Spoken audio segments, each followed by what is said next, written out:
সবাইকে স্বাগতম জানাবো এখনকার বাছাই করা গুরুত্বপূর্ণ খবর। প্রথমেই হেডলাইন। বালির বস্তা নিয়ে যাওয়া ঘিরে বচসা, মুর্শিদাবাদে প্রতিবেশীর হাতে খুন বৃদ্ধ। সোমে দিল্লিতে সাংবাদিক বৈঠক, নির্বাচন কমিশনের বঙ্গে এসআইআর এর দিন ঘোষণা। জুয়ার চেকের প্রতিবাদ করা আইনজীবীর উপর প্রাণঘাতী হামলা, 48 ঘন্টা পরে অধরা দুষ্কৃতীরা।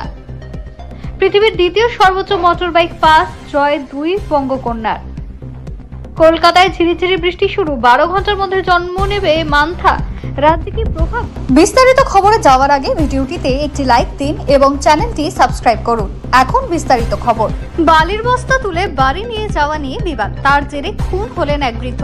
চাঞ্চল্যকর ঘটনাটি ঘটেছে মুর্শিদাবাদের কান্দি থানা এলাকায়। মৃতের নাম গোলাম শেখ। পুলিশ ঘটনার তদন্ত শুরু করেছে। পুলিশ ও স্থানীয় সূত্রে জানা গিয়েছে, রবিবার সকালে কান্দি থানার হিজল অঞ্চলের দক্ষিণ পাড়া এলাকার ময়ূরাক্ষী নদীর ঘাটে মাজেদ আলী নামের এক ব্যক্তি বালি তুলতে গিয়েছিলেন।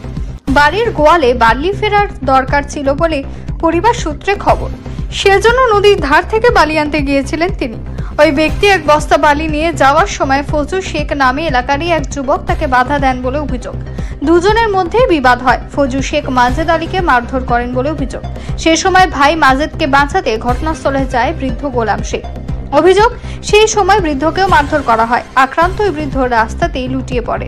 স্থানীয়রাই তাকে উদ্ধার করে কান্দি হাসপাতালে নিয়ে যান। চিকিৎসকরা গোলাম শেখকে মৃত বলে ঘোষণা করেন। ঘটনার খবর পেয়ে ঘটনাস্থল হাসপাতালে পৌঁছয় কান্দি থানার পুলিশ। মৃতদেহ ময়না তদন্তের জন্য পাঠানো হয়েছে।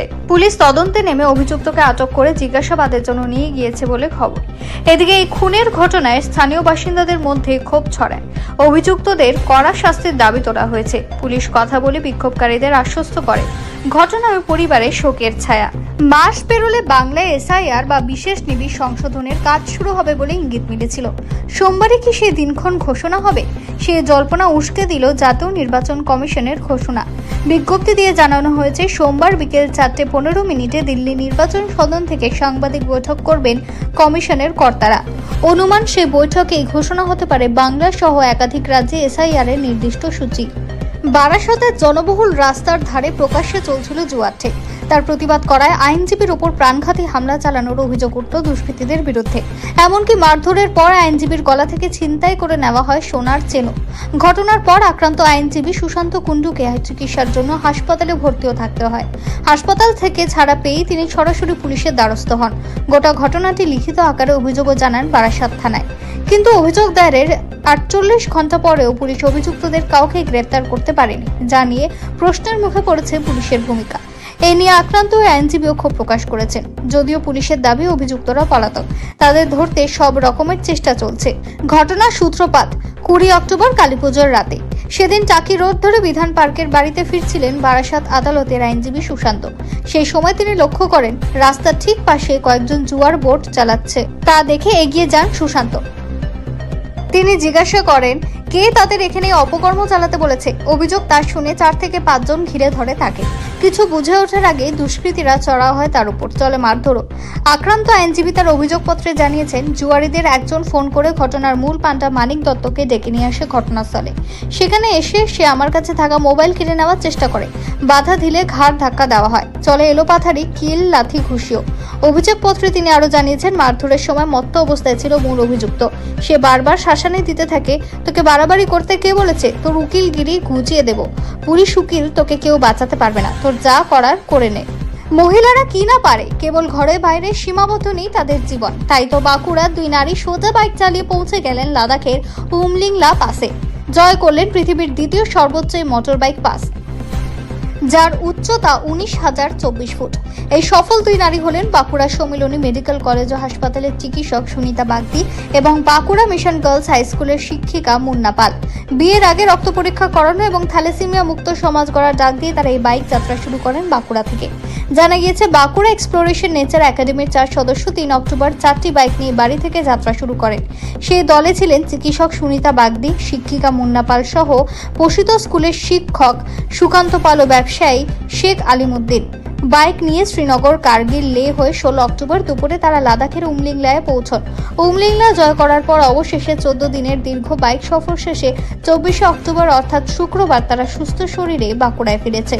শনিবার এই 4 বাইকারকে বাঁকুড়া এক্সপ্লোরেশন নেচার একাডেমির তরফে শহরের একটি বেসরকারি লজে সংবর্ধনা জানানো হয়। এদিনের এই সংবর্ধনা অনুষ্ঠানে তারা তাদের দীর্ঘ যাত্রাপথের অভিজ্ঞতা সকলের সঙ্গে ভাগ করে নেন।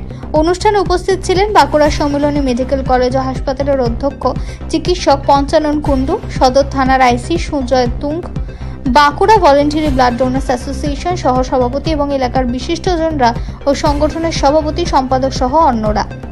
বিকেল থেকেই কলকাতায় ঝিরিঝিরি বৃষ্টি শুরু। জগদ্ধাত্রী ও ছট পুজোয় রাজ্যের একাধিক জেলায় হালকা থেকে মাঝারি বৃষ্টির পূর্বাভাস।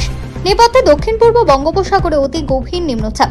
আগামী 12 ঘন্টার মধ্যে অতি গভীর নিম্নচাপ ঘূর্ণিঝড়ে পরিণত হবে, যার প্রভাব পড়তে পারে দক্ষিণবঙ্গের উপকূলবর্তী জেলাগুলোতে। ইতিমধ্যে মৎস্যজীবীদের সমুদ্রে যেতে নিষেধাজ্ঞা জারি করা হয়েছে। শনিবার যে গভীর নিম্নচাপ দক্ষিণ পূর্ব বঙ্গোপসাগরে ছিল তা আজ অতি গভীর নিম্নচাপে পরিণত হয়েছে।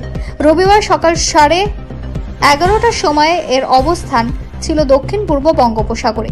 পোর্ট ব্লেয়ার থেকে 600 কিলোমিটার পশ্চিমে, বিশাখাপত্তনম থেকে দক্ষিণ ও দক্ষিণ পূর্ব দিকে 800 কিলোমিটার দূরে। আগামী 12 ঘন্টার মধ্যে এই ঘূর্ণিঝড়ে পরিণত হওয়ার সম্ভাবনা রয়েছে। ঘূর্ণিঝড়ে পরিণত হয়ে এর অবস্থান দক্ষিণ পশ্চিম বঙ্গোপসাগর ও সংলগ্ন পশ্চিম মধ্য বঙ্গোপসাগর এলাকায় হবে। 12 ঘন্টার মধ্যে মুভমেন্ট হবে উত্তর পশ্চিম দিকে, উত্তর উত্তর পশ্চিম দিকে। 28 অক্টোবর সকালে এটি প্রবল ঘূর্ণিঝড়ে পরিণত হওয়ার সম্ভাবনা রয়েছে। অন্ধ্রের উপকূলে মাছলিপত্তনম ও কলিঙ্গপত্তনমের মধ্যবর্তী জায়গায়, মূলত কাকিনাড়ার কাছাকাছি জায়গায় 28 অক্টোবর সন্ধ্যা বা রাত্রিতে ল্যান্ডফল হতে পারে। সেই সময় বাতাসের গতিবেগ 90 থেকে 100 কিলোমিটার প্রতি ঘন্টা থাকবে, সর্বোচ্চ 110 কিলোমিটার প্রতি ঘন্টা হতে পারে।